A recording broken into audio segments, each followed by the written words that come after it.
اللہ تبارک و تعالی ارشاد فرماتا ہے انک لا تہدی من احببت ولکن اللہ یہدی من یشاء وہو اعلم بالمہتدین۔ ترجمہ: بے شک یہ نہیں کہ تم جسے اپنی طرف سے چاہو ہدایت کرو، وہاں اللہ ہدایت فرماتا ہے جسے چاہتا، اور وہ خوب جانتا ہے ہدایت والوں کو، یعنی اللہ تعالیٰ بہتر جانتا ہے کون ہدایت کا مستحق ہے اور کون گمراہیت کا۔ اور یہ بات ثابت ہے کہ یہ آیت حضور کے چچا ابو طالب کے حق میں نازل ہوئی،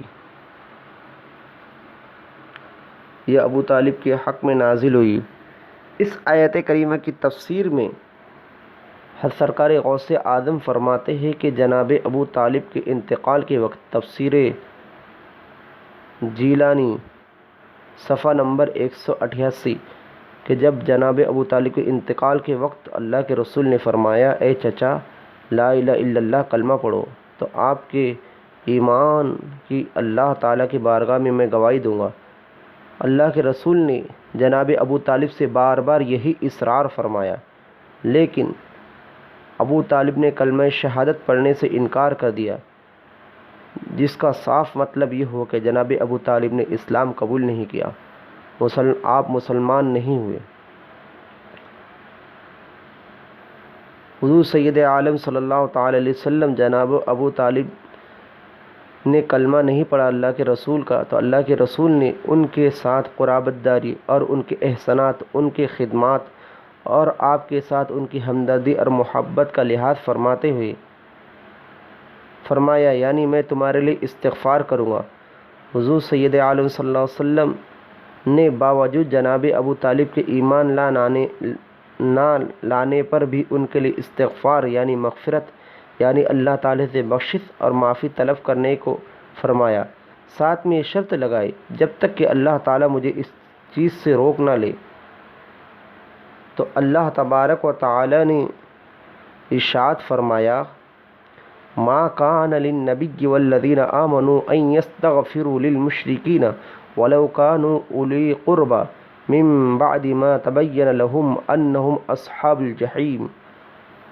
11 پارہ سورہ توبہ آیت نمبر 113۔ نبی اور ایمان والوں کے لیے لائق نہیں کہ مشرکوں کی بخشش چاہے، مشرکوں کی بخشش کی دعا کرے، اگرچہ وہ رشتہ دار ہو، جبکہ انہیں کھل چکا کہ وہ دوزخی ہے۔ اللہ تبارک و تعالی نے اپنے محبوب کو منع فرمایا، کس بات سے؟ مغفرت چاہنے سے۔ کس کے لیے؟ مشرک کے لیے۔ کون مشرک؟ ہر مشرک کے لیے۔ لیکن یہاں ایک بات کی وضاحت فرما جا رہی ہے کہ اگرچہ وہ مشرک رشتہ دار ہو، تب بھی اس کی مغفرت و بخشش مت چاہو۔ پتہ چلا کہ یہ آیت کریمہ حضرت علی رضی اللہ تعالیٰ عنہ کے والد ابو طالب کے حق میں نازل ہوئی۔ کس کے حق میں نازل ہوئی؟ ابو طالب کے حق میں نازل ہوئی۔ اور ایک مرتبہ حضرت علی نے اللہ کی بارگاہ میں عرض کیا کہ وہ مشرک مرا۔ حضرت علی کی اس گزارش کے جواب میں کسی بھی قسم کا کوئی خلاصہ کیے بغیر رسول رحمت صلی اللہ علیہ وسلم نے دوبارہ یہی حکم فرمایا، جا اسے زمین میں دبا۔ حضور کے زبان فیض و ترجمان سے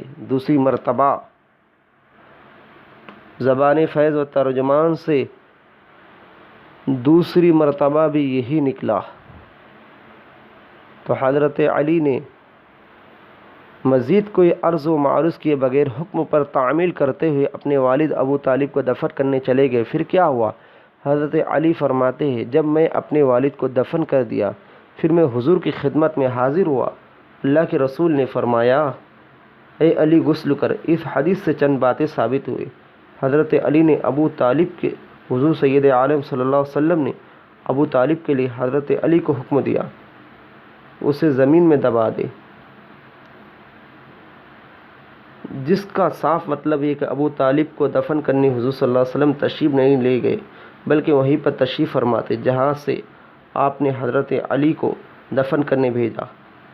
اس حدیث سے شیعہ فرقوں کی اس بات کا رد ہوتا ہے کہ حضور صلی اللہ علیہ وسلم نے ابو طالب کی جنازہ کے ہمراہ گئے، جنازے کی کھندا دیا، جنازے کی نماز پڑھی، قبر میں اتارا۔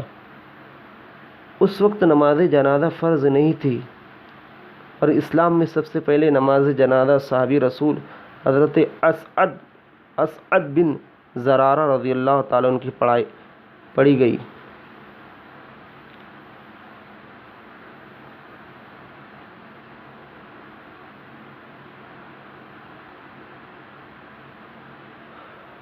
اور ایک حدیث جس کو شیعہ لوگ دلیل بناتے ہیں کہ اللہ کے رسول صلی اللہ علیہ وسلم ابو طالب کو کلمہ پڑھنے کا حکم فرمایا، لیکن ابو طالب نے کلمہ نہیں پڑھا، ان کی روح پرواز کر گئی، مگر اس وقت ان کے پاس میں ان کے حقیقی چچا حضرت عباس موجود تھے تھوڑے فاصلے پر۔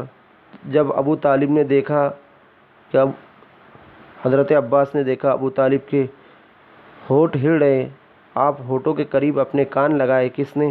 حضرت عباس نے۔ انہیں ایسے محسوس ہوا کہ تھوڑی دیر پہلے اللہ کے رسول نے ان کو جو کلمہ پڑھنے کی تلقین فرما رہے تھے وہ کلمہ ابو طالب اب پڑھ رہے۔ حضرت عباس نے عرض کیا، اے میرے بھتیجے، بخدا میرے بھائی نے وہی کلمات کہے جن کلمات کو آپ نے ان کو حکم دیا تھا، جس کا یہ مطلب ہوا کہ حضرت عباس گواہی پیش کر رہے کہ ابو طالب نے کلمہ پڑھ لیا۔ حضرت عباس کے اس گواہی کے جواب میں اللہ کے رسول نے فرمایا کہ میں نے نہیں سنا۔ ابو طالب کے کلمہ پڑھنے کی حضرت عباس کی گواہی اس وجہ سے قبول نہیں کی اللہ کے رسول نے کہ حضرت عباس خود حالت ایمان میں نہیں تھے، کیونکہ ابو طالب کے انتقال اور اعلان نبوت کے 10 سال یعنی ہجرت کے 3 سال پہلے ہوا۔ حضرت عباس اس کے 5 سال بعد مشرب اسلام ہوئے۔ وہی عباس جنہوں نے ابو طالب کے انتقال کے وقت اپنے کان کو ان کے ہونٹ قریب بالکل جا کر سن کر ان کو کلمہ پڑھنے کی اطلاع حضور کو دی تھی، لیکن حضور نے فرمایا میں نے نہیں سنا، حضرت عباس کی گواہی کو رد کر دی۔ ابو طالب کے ایمان کی گواہی دیتے وقت حضرت عباس بھی ایمان کی حالت میں نہیں تھے۔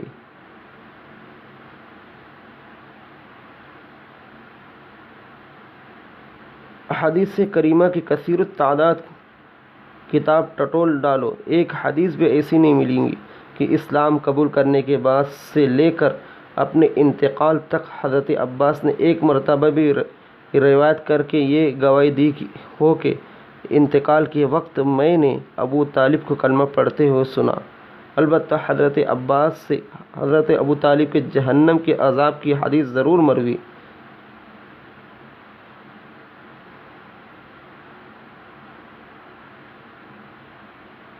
حضور سید عالم صلی اللہ علیہ وسلم نے فرمایا کہ میں نے ابو طالب کو سراپا آگ میں غرق پایا، یعنی سر سے پاؤں تک تمام بدن، یعنی ابو طالب جہنم کی آگ میں سر سے پاؤں تک ڈوبے ہوئے تھے، کیونکہ صرف ایک ہی وجہ تھی کہ انہیں ایمان نصیب نہیں ہوا۔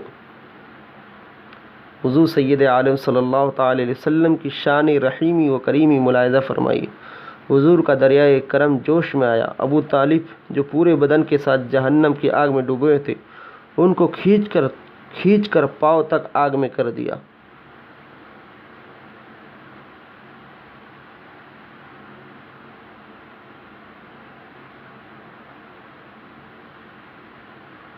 اللہ کے رسول نے فرمایا اگر میں نہ ہوتا تو جہنم کے سب کے نیچے طبقے میں ہوتا ابو طالب۔ یہ جملہ اللہ کے رسول سید عالم صلی اللہ تعالی علیہ وسلم نے فرمایا۔ حضرت عباس کے نزدیک ابو طالب مسلمان ہوتے تو وہ ہرگز حضور صلی اللہ علیہ وسلم سے یہ سوال نہ پوچھتے کہ حضور نے اپنے چچا کو بھی کچھ نفع دیا۔ وہ یقین کے درجے میں جانتے مسلمان ہو جانا ماضی کے تمام اعمال بد کو مٹا دیتا، مگر اپنے سوال میں ابو طالب کی نصرت، یاری، غم خاری، حمایت وغیرہ کے پرانے واقعات دہرا کر پوچھتے، حضور نے ان کو کیا فائدہ پہنچایا، جس کا صاف مطلب ہے کہ کلمہ پڑھے بغیر، ایمان کی لازوال دولت حاصل کیے بغیر دنیا سے گئے، لہذا اب مغفرت و بخشش کی نعمت عظمیٰ کے حقدار نے حضور کی کرم نوازی کے صرف ایک ہی ذریعہ ہے جس کے طفیل جناب ابو طالب کو کچھ فائدہ ہوا۔ حضرت عباس کے نزدیک جناب ابو طالب مسلمان ہوتے تو ان کا یہ سوال ہوتا، یا رسول اللہ، ابو طالب کا خاتمہ ایمان پر ہوا اور حضور کے ساتھ ان کی غایت محبت، کمال محبت تو بے مثال تھی، بتائیے اللہ تعالیٰ نے ابو طالب کو جنت کے کون سے اعلیٰ درجہ عطا فرمائے، فردوس سے اعلیٰ کون سا محل عنایت فرمائے؟ یہ سوال نہیں بلکہ نفع اور معافی ملی، یہ سوال پوچھتے کہ جس کے جواب میں اللہ کے رسول نے فرمایا، ابو طالب کو سراپا آگ میں ڈوبا ہوا پایا، کھینچ کر پاؤں تک آگ میں کر دیا۔